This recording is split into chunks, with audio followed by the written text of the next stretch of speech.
This is 180. I'm Leo Soderman. In the Deepwater Horizon spill investigation still ongoing, new word came out today that both BP and Halliburton had knowledge that the cement slurry they were going to use to cement the well had failed multiple tests as early as February of this year. The accident occurred in April, and in fact the last test was just a few days before the actual explosion that ended up killing 11 men and spilling millions of gallons of crude oil into the Gulf. This definitely puts the blame right back in their camp, but that hasn't stopped them from pointing the finger at each other. BP says it was Halliburton's problem, they were the ones doing the drilling. Halliburton says it was BP's fault that they omitted the data that they gave Halliburton regarding the tests. In either case, it definitely puts the blame on both of these companies, and reparations are a long way to go yet. In Arkansas last week, a school board member posted something on his website that has caused quite a controversy and resulted in his resigning.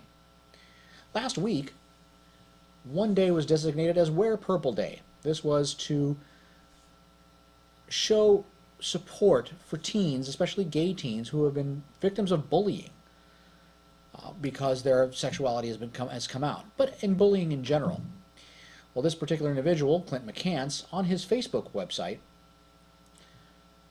stated that he wasn't going to wear purple, and in fact, he'd wish all gays would commit suicide, and that he was happy that they would die of AIDS giving it to each other. This heinous speech was actually discovered by The Advocate. A screenshot sent to them was posted online. Since then, McCants has received death threats.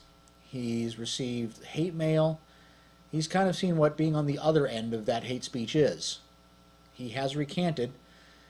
And if there is one glimmer of hope in this, is that he actually took responsibility for it, apologized, without blaming the victim.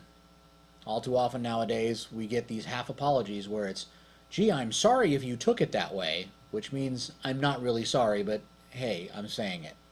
No, McCants took full responsibility, and at least there's that going for him. On a happier note, Halloween's this weekend, and the best place, according to Zillow.com, to go Halloween trick-or-treating is Seattle, Washington. They measured the walk, the affluence of the community, the crime rate, and that's how they came up with Seattle being in the top 10 and the #1 city to go trick-or-treating.